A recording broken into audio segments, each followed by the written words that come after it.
Hey guys, it's me again. So it's become apparent to me that people really like to bitch and complain sometimes. On an older video, the Cave Spider XP farm tutorial was not my best tutorial. I'll admit that. I rushed it. Reason I rushed it, it would have been a really long tutorial. I wanted to get through it as fast as I could. Now, yes, I forgot how to do some things, and I'm sorry for that. And because of that, I'm making this video. This video is me going to be redoing how to do the tutorial, and I'm not going to rush through the whole thing. I'm going to go step by step and explain what each piece does. That way, nobody can complain. So, actually, people who wanted me to rush it might complain, but that's about it. So, other than that, let's get started. So, here I have my little cave spider spawner. Oh, fuck. If you want, oh, what? Stupid thing. If you want to see what this thing does, I'm not going to show you, no. I'm just going to tell you that it, basically what it does is, it's a farm that you get XP from. Cave spider spawner. Pretty simple. Fuck, I hate all this gravel. Okay, it's going to piss me off. I can tell that much. So first off, we're going to have to clear out a room around the cave spider spawner. So, that being said, I am going to use World Edit, I think. Actually, I don't know. So we're going to need to dig 2 down underneath the spawner. 2 down. Dig 4 in front of the spawner. So like this is underneath the spawner. So we're going to dig 4 in front of that. So 1, 2, 4 right there. And then we're going to do 3 on each side. Oops. 1, 2, 3. Okay. I need some building materials, you know. I didn't actually grab any of these.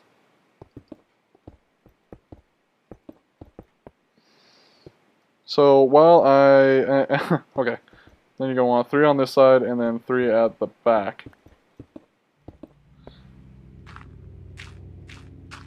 So you're going to want basically a 3, 3, so 6 by, no, this ain't 6.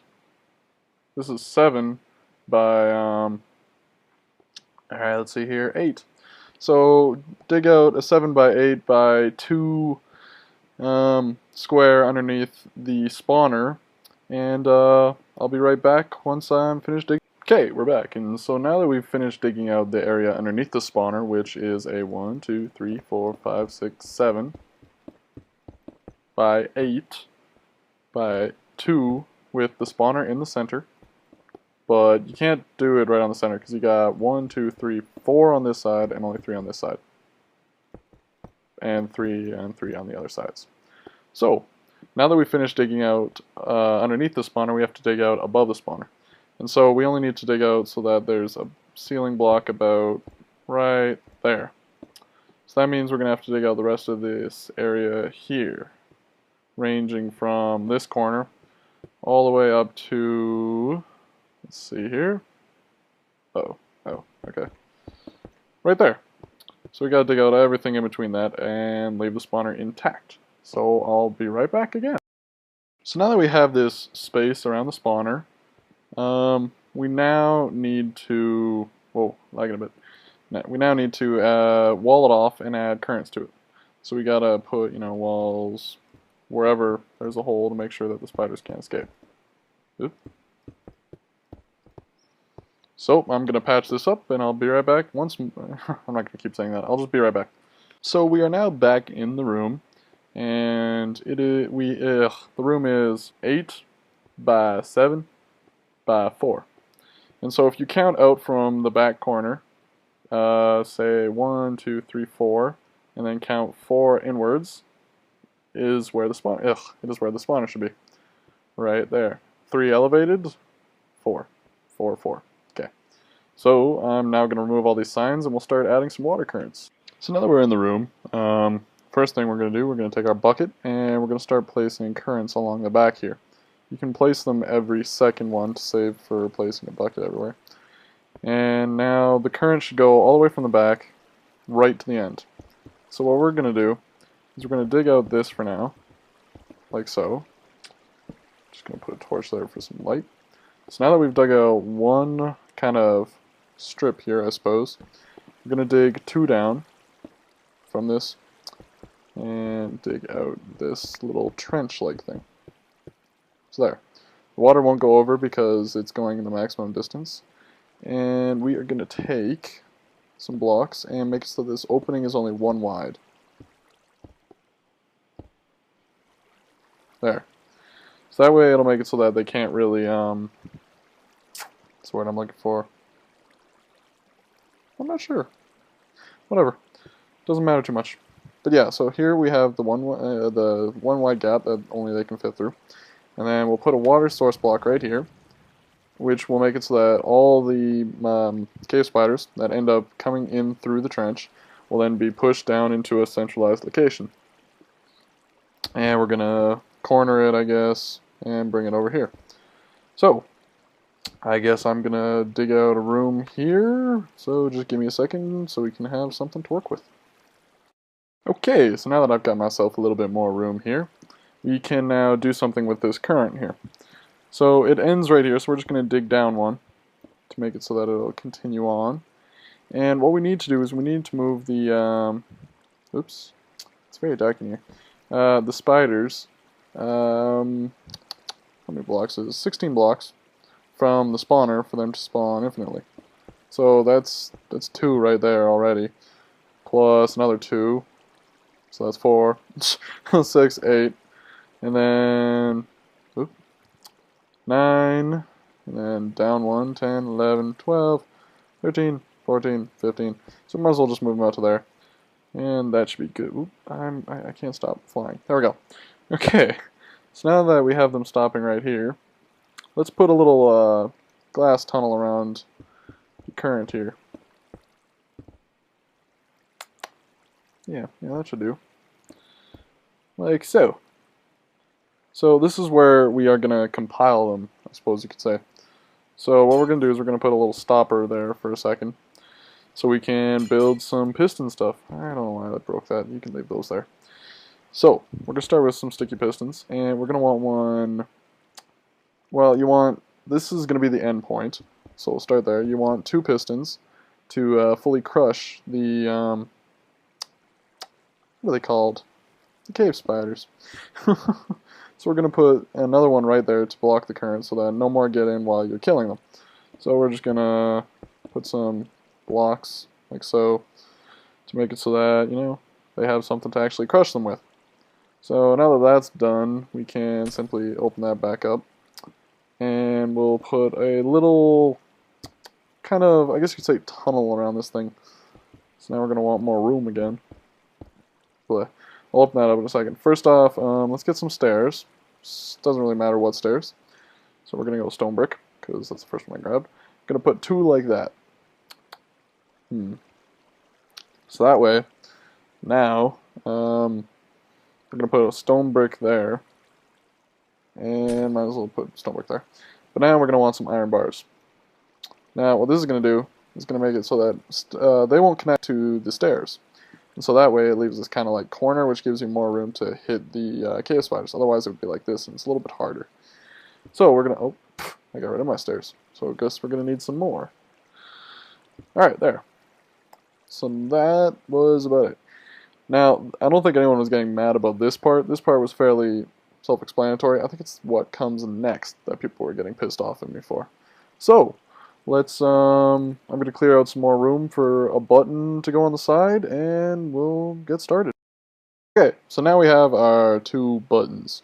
This button is going to set the crusher on, and this button is going to reset the blockade. So let's go behind here, dig out some space to work with, because I'm just going to do this wiring along with you guys, so yeah, you can understand, and I'm going to actually explain what each thing does. Be amazed. Be frightened even. So, we got the first button right here, I think. Yep. So, what we're going to do is we're going to run this into an RS NOR latch. So, we're going to do that. This button, don't know what we're going to do with yet. So, let's dig out some a little bit more space. And in a second I'll give you some time so that you can pause and dig this little area out. So you could just, you know, pause and dig it out while I'm digging out, I guess. You don't need too much room. I'm just, you know, digging out space. So, this should be good for a starting point. So, first off, what we're going to do is we're going to run this into an RS NOR latch. So, let's make one first off. So, the RS NOR latch, I guess, will connect like so. We're going to start by putting a torch here. And is that a little far away? No.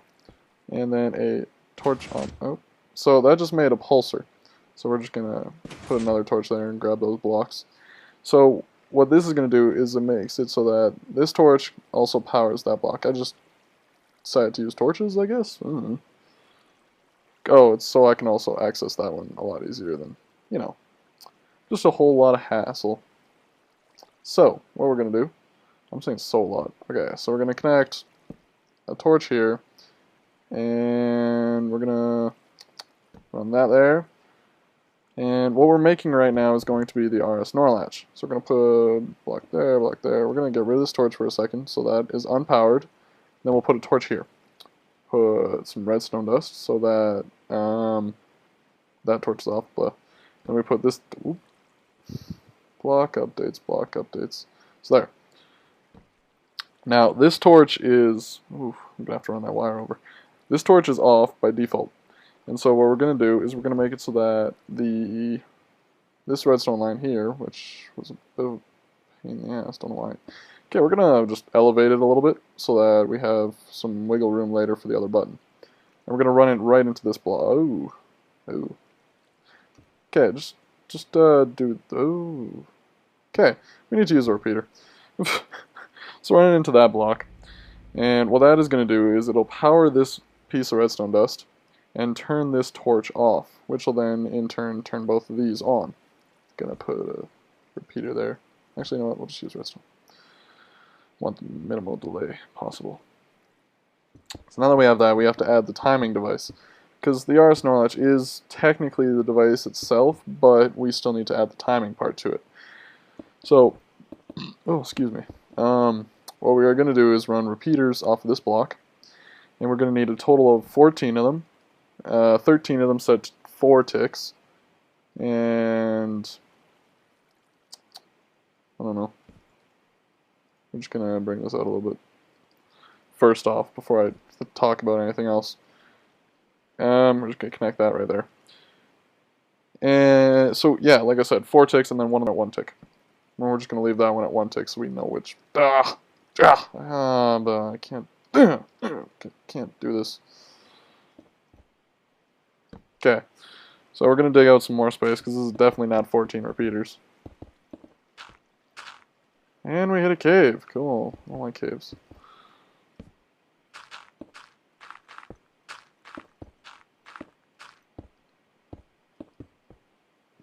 So, we have a total of 1, 2, 3, 4, 5, 6, 7. We need about 6 more. So, yeah, let's go out about like that, I guess. Bring it back. And then put one there. There. Is that enough? 1, 2, 3, 4, 5, 6, 7, 8, 9, 10, 11, 12, 13, 14. That is perfect. So then what we're going to want to do is connect these two and these two.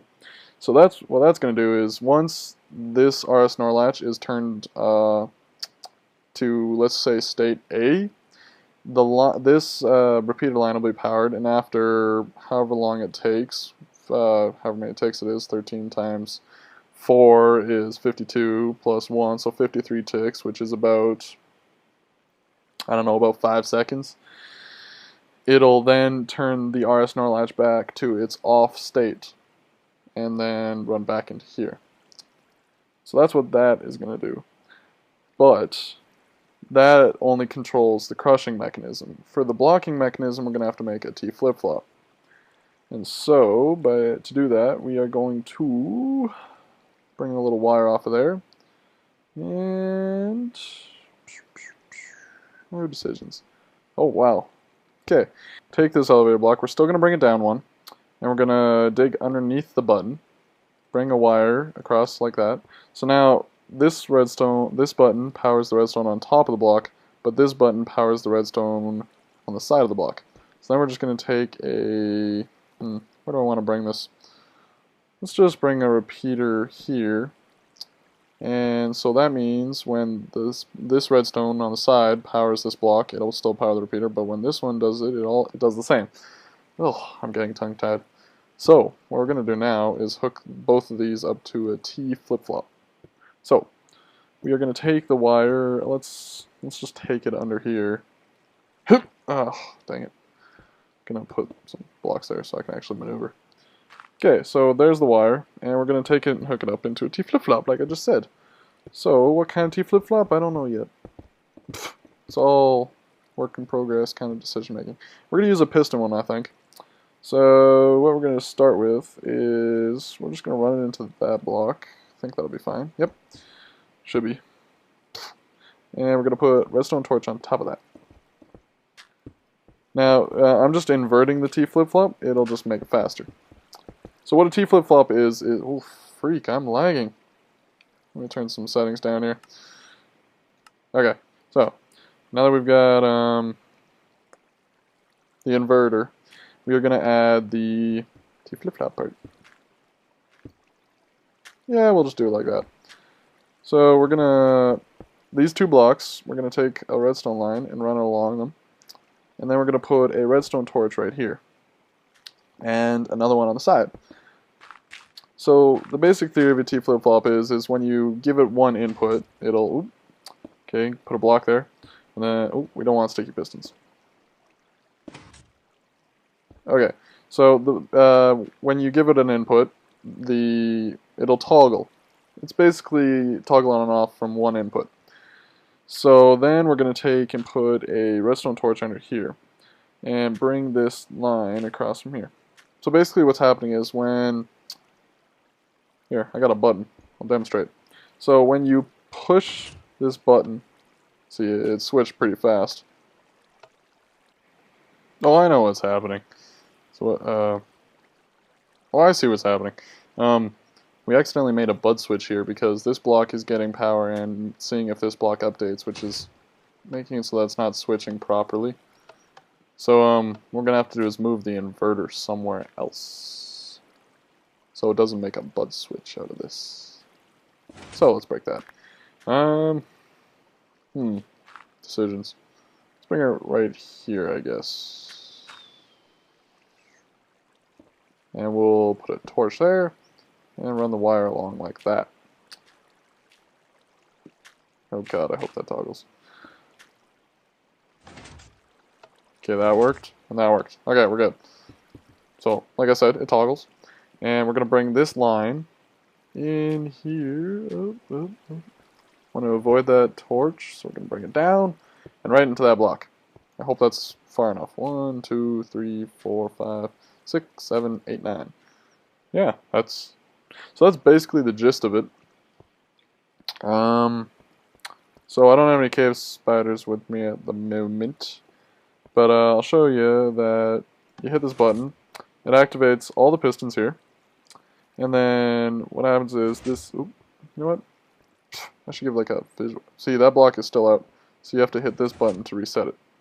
So let's give a visual demonstration here. We hit this button, it powers the arsenal latch, and then the signal goes all the way around, and then turns this off, which retracts the crushers. So now basically all the spiders are now fully damaged and stuff, so you can come up here and then punch them to death. Then you would come over here, hit that button, and have the spiders... the rest of the spiders that, aren't damaged yet come in. So yeah, I hope you guys liked this revision of a tutorial I've done before, and see you guys later, I guess.